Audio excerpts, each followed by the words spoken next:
Hello everyone, welcome two times of study. और आज की इस वीडियो में हिंदी का हमने टॉपिक उठाया हुआ है तत्सम तद्भव। वैसे तत्सम और तद्भव सबसे ज्यादा इजी टॉपिक होता है क्योंकि इसको करना बहुत इजी होता है, पहचानना बहुत ज्यादा इजी होता है। वैसे ये 4 तरीके के शब्द होते हैं। एक होता है तत्सम, दूसरा होता है तद्भव, तीसरा होता है विदेशज और चौथा होता है देशज। इन चारों को हम लोग पढ़ेंगे। बहुत डिटेल में नहीं जाएंगे क्योंकि डिटेल में तो हम लोग स्कूल टाइम में बहुत अच्छे से पढ़ चुके थे। यहाँ पे हम लोग सिर्फ कॉम्पिटिटिव एग्जामिनेशन क्लियर करने के लिए पढ़ रहे हैं, तो हमें बहुत डिटेल नहीं जानी है। कॉन्सेप्ट हमारे सारे क्लियर हो चुके हैं। हम सिर्फ वैसे पढ़ेंगे जैसे कि हमारा एग्जाम हो जाए।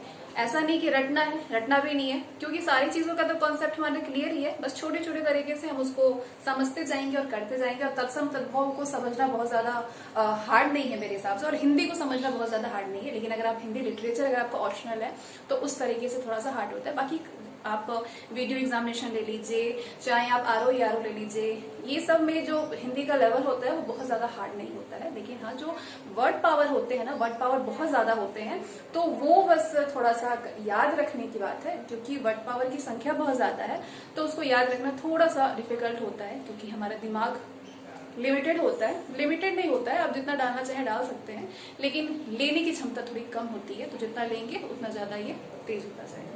ठीक है, वैसे हिंदी के वर्ड पावर इजी होते हैं। सबसे ज्यादा इजी तत्सम तद्भव होता है, लेकिन फिर भी मैंने सोचा कि बहुत इजी तरीके से अगर मैं आपको बता सकती हूँ तत्सम तद्भव के बारे में भी, तो मैं बताने की कोशिश करूंगी। और शायद आपको अच्छे से मेरा तो यही सोच है कि आपको सारी चीज जो भी मैं प्रोवाइड करूँ वो बहुत ही अच्छे से सारी चीजें क्लियर होती चले, सारी चीजें आपकी तैयार होती चले। ठीक है, तो तत्सम शब्द क्या होता है? तत्सम शब्द होता है संस्कृत शब्द जो संस्कृत शब्द से उत्पन्न होता है। उसमें आपको लगे कि वो संस्कृत वाले शब्द है। जैसे कि हम लोग आंख बोलते हैं हिंदी में, तो अगर हम उसको संस्कृत में कहें तो वो अक्षी होता है। अक्षी क्या है? अक्षी एक तत्सम शब्द है। जो शब्द संस्कृत वाले शब्द होते हैं वो होते हैं तत्सम। और इसी का जस्ट अपोजिट कर लीजिए, जो शब्द आपको देखने में लगे जो संस्कृत से हिंदी में परिवर्तित होते हैं वो आपके होते हैं तद्भव शब्द। जैसे कि अग्नि क्या है? अग्नि तत्सम शब्द है। इसका अगर हम तद्भव करेंगे तो वो बन जाएगा आग। अक्षी क्या है? अक्षी एक तत्सम शब्द है। अगर इसको हम कन्वर्ट करें तद्भव में तो ये बन जाएगा हमारा आग। उसी तरीके से एकत्र क्या है? एकत्र है एक संस्कृत शब्द यानी तत्सम शब्द है। एकत्र का अगर हिंदी शब्द यानी कि एकत्र को अगर हम चेंज करें तद्भव में तो हम कहेंगे कि ये है इकट्ठा। क्या है? इकट्ठा है। चल नहीं रहा है, पता नहीं क्यों। ठीक है, क्या है ये? इकट्ठा है। अगर हम क्या करेंगे,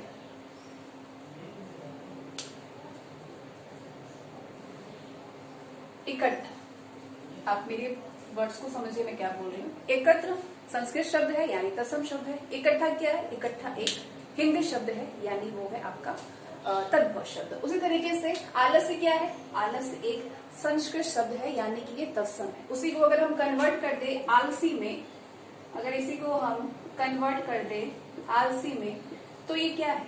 ये है एक हिंदी शब्द और दूसरी चीज की ये तद्भव शब्द है। ठीक है, ये क्लियर हो गया। तत्सम क्या है, तद्भव क्या है। अगर आपसे पूछा जाए कि अग्नि का तद्भव शब्द क्या होगा तो आप कहेंगे कि आग है। जो शब्द संस्कृत से हिंदी में कन्वर्ट होते हैं वो है तद्भव। अक्षी से आपको कहेगा कि आप इसको तद्भव में चेंज करें तो आप कहेंगे आंख। क्या कहेंगे? आंख ही तो कहेंगे। एकत्र का इकट्ठा बता दिया, आलस्य का आलसी बता दिया। उस तरीके से और भी शब्द होते हैं जो आप हिंदी में ले लो। जैसे घृत, घृत आपके तत्सम है, घी आपके हिंदी शब्द है। ठीक है, इस तरीके से बहुत सारे शब्द होते हैं। तो 2 हो गया आपको क्लियर। एक तो तत्सम क्लियर हो गया, दूसरा आपका तद्भव भी क्लियर हो गया यही से। अब मैं 2 तरीका और आपको 2 चीज और बताऊंगी। जैसे कि मैंने आपसे कहा कि विदेशज क्या होता है और देशज क्या होता है, उसको भी मैं लिख लेती हूँ। जैसे कि तीसरा है आपका, तीसरा क्या है?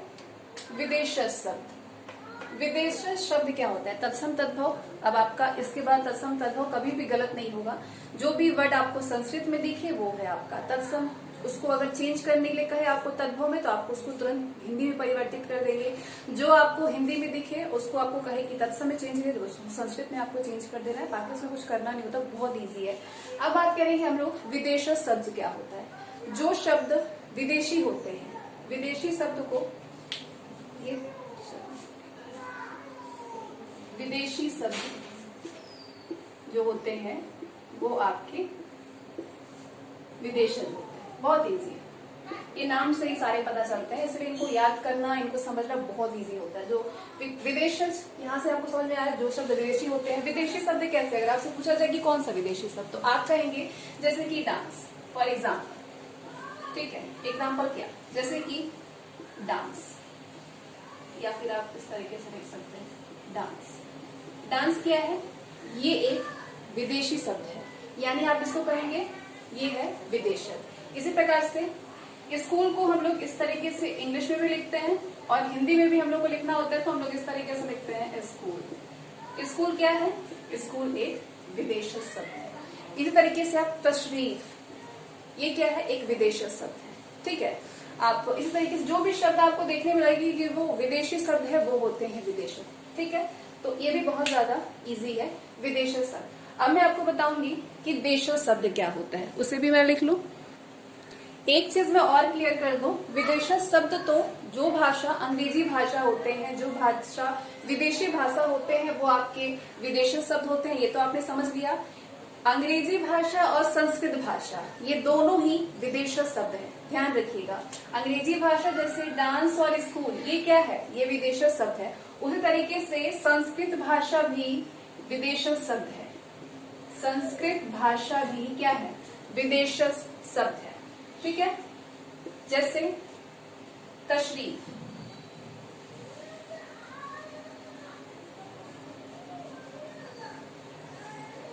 अंग्रेजी और संस्कृत, ये दोनों ही भाषा आपकी विदेशी भाषा है। जैसे कि आप संस्कृत भाषा में आप ले लीजिए तशरीफ।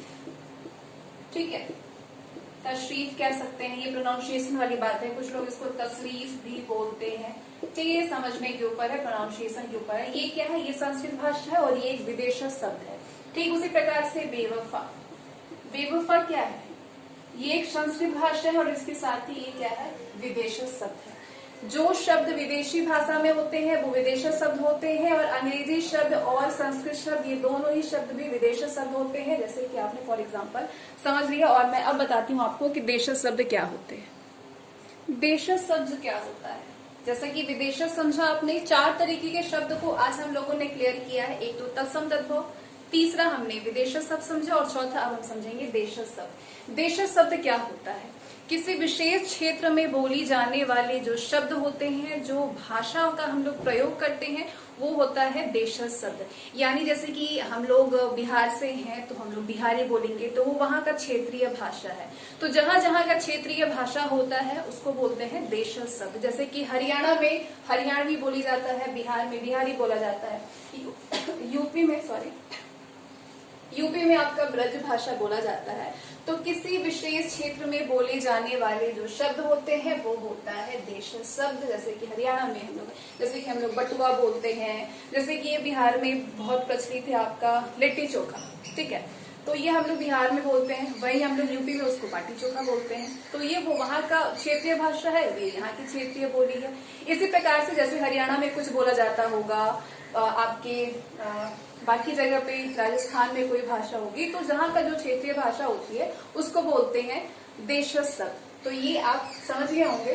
ठीक है, तो बहुत ही ज्यादा इजी है ये चारों ही शब्द को पहचानना, इसलिए मैंने यहाँ सबसे इजी टॉपिक को उठाया और बहुत इजी तरीके से मैंने इसको कवर करने का प्रयास किया था कि बहुत शॉर्ट में मैं आपको समझा पाऊँ। हालांकि वीडियो शॉर्ट के चक्कर में बहुत बड़ा हो गया, लेकिन आई होप ये जो 4 शब्द हैं आपके तत्सम तद्भव, आपके देशज और विदेशज, ये शब्द आपके कभी भी गलत नहीं होंगे अगर आप इस कॉन्सेप्ट को बहुत अच्छे से समझते हैं। तो बाकी आपको तत्सम और तद्भव जो शब्द होते हैं, वो एक वर्ड पावर जो वोकैबुलरी है, वो सारे मैं आपको पीडीएफ के माध्यम से पढ़ाऊंगी भी और आपको कवर भी करवाऊंगी। उसका पीडीएफ भी मैं आपको टेलीग्राम पे सेंड कर दूंगी, अपलोड कर दूंगी। और देशज और विदेशज शब्द को भी मैं अलग से, क्योंकि यहाँ पे पॉसिबल नहीं है लिख करके, वैसे तो मैं ऑफ करके पॉज करके लिख के आपको बता रही हूँ। यहाँ पे एक शब्द को लिख करके बनाना उतना पॉसिबल नहीं, क्योंकि वर्ड पावर बहुत ज्यादा होते हैं, तो उसको मैं अलग से आपको नोटबुक के माध्यम से प्रोवाइड करूंगी। तो आज के लिए बस इतना ही। अगर सेशन आपको लगे कि हेल्पफुल है और आपको सारी चीज समझ में आ रही है तो उसको, जैसे कि हर यूट्यूबर यही बोलता है, लाइक जरूर से करिए, क्योंकि बहुत ज्यादा मोटिवेशन मिलती है। और ज्यादा से ज्यादा शेयर करिएगा ताकि ज्यादा से ज्यादा लोग जुड़े और बहुत ज्यादा मोटिवेशन मिले और क्लासेस आपकी कंटिन्यू एक दिन में 2-2, 3-3 मिलते रहे।